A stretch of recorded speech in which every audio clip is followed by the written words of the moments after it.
মকর রাশি, মকর রাশির 2026 সালটা কেমন যাবে? আপনি বলেন প্রচন্ড ভয়ে আছেন, একদম ভয়ে থাকবেন না। কিছু কিছু জায়গায় সচেতন বলে সেগুলো একটু মেনটেন করবেন। আর ইন ডিটেলটা রয়েছে আমার এই চ্যানেলেই, এই জায়গায় সার্চ করবেন এই দিগদর্শন চ্যানেল, সেখানে আপনি পেয়ে যাবেন ইন ডিটেলটা। সুতরাং রবির বছর আপনার শনির জাতক। চলুন তাই জেনে নিই, আপনার কিন্তু বৈদেশিক লাভ হবে, বিদেশি কোনো লাভ, যারা এক্সপোর্ট ইম্পোর্ট ব্যবসা করছে সেখান দিয়ে লাভ হবে। বাইরে কোথাও ঘুরতে যেতে পারেন, আপনি কোনো তীর্থস্থানে যাবেন, আপনার আধ্যাত্মিক চেতনা বাড়বে। এবং আপনার যে বাধা বিঘ্ন ছিল, বিশেষ করে বাইরে যাওয়ার যে বাধাটা আসছিল, আপনি ভিসা পাচ্ছিলেন না, পড়াশোনা করছেন ভিসা পাচ্ছেন না, হায়ার স্টাডি করতেন রিসার্চ করতেন ভিসা পাচ্ছেন, এই বছর কিন্তু সেটা পেয়ে যাবেন আপনি। এই বছর কিন্তু আপনার বৈদেশিক লাভ, বাইরের লাভ, ফরেন লাভ, এই ধরনের লাভ কিন্তু হবে আপনার। সরকারি কাজে কিন্তু আপনার খরচ হবে, ধরুন আপনার সম্পত্তিগত কারণে, আপনার সম্পত্তিগত কারণে কোনো লিটিগেশন, সেই কাজে আপনার খরচ যদি করতে পারেন বা আপনি যদি সেইভাবে এগোতে পারেন, আইনি ঝামেলার ব্যাপার হচ্ছে, যদি খরচ করতে আপনি কিন্তু সাকসেস হবে, কিন্তু আপনার খরচ করতে, আপনি যদি সেই খরচের ভয় আটকে দেন তাহলে কিন্তু মুশকিল হবে, আপনার কিন্তু সেই কাজটা আটকে যাবে, থমকে যাবে।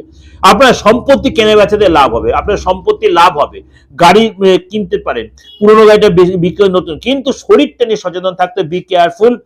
মকর রাশির লোকেরা জানুয়ারি থেকে জুন মাস, জানুয়ারি থেকে জুন মাস শরীর নিয়ে সচেতন থাকবেন। পেটের প্রবলেম, হার্নিয়া বা আপনার লোয়ার পোর্শন রিলেটেড বা আপনার কি বলে প্রাইভেট পার্টস নিয়ে কোনো ফ্যাক্টর হতে পারে, শরীরের প্রাইভেট পার্টস নিয়ে চোট লাগতে পারে, আঘাত লাগতে পারে, ব্যথা পেতে পারেন, পেটের প্রবলেম হতে, আপনার এই সময় কিন্তু ডাইজেস্টিং প্রবলেম হতে পারে, হার্নিয়া হতে পারে, বা আপনার হয়তো প্রস্টেটের বা কিডনির ছোটখাটো প্রবলেম, এগুলো নেগলিজেন্সি করবে এবং বড় কিছু হবে না, আপনি প্রপার ট্রিটমেন্ট আবার সুস্থ হবে। আপনার হয়তো ডক্টর আসতে বারে বারে যেতে হতে পারে, কিন্তু নিজে থেকে কোনো ওষুধ খাবেন না, অবশ্যই ভালো করে ট্রিটমেন্ট করে, নেগলিজেন্সি করবেন না, প্রপার ট্রিটমেন্টের রেজাল্ট পাবেন।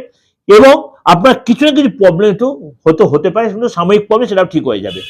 বিয়ের যোগ তৈরি হবে, যাদের বিয়ের বাধা ছিল বিয়ের যোগ তৈরি, বিশেষ করে মে মাসের পর থেকে। আর হেলথের ব্যাপারটা একটু বলে দিই, জুন মাস, মে মাস, জুন মাস, মে মাস আর জুন মাসটা আপনি শরীরটা নিয়ে বেশি সচেতন থাকবেন, কেন এই সময় কিন্তু আপনার মানে হাত পা ব্যথা, চেস্টের প্রবলেম, চেস্ট ইনফেকশন বা হঠাৎ মোটা হয়ে যাওয়া, লিভারের প্রবলেম, এগুলো কিন্তু আপনাকে, ফ্যাটি লিভার এগুলো, বা ঘুমটা কমে যাওয়া, অ্যাংজাইটি, নিউমোনিয়া, এগুলো কিন্তু চিচ্চেরা মেজাজ, এগুলো কিন্তু আপনাকে সাফার করতে হতে পারে।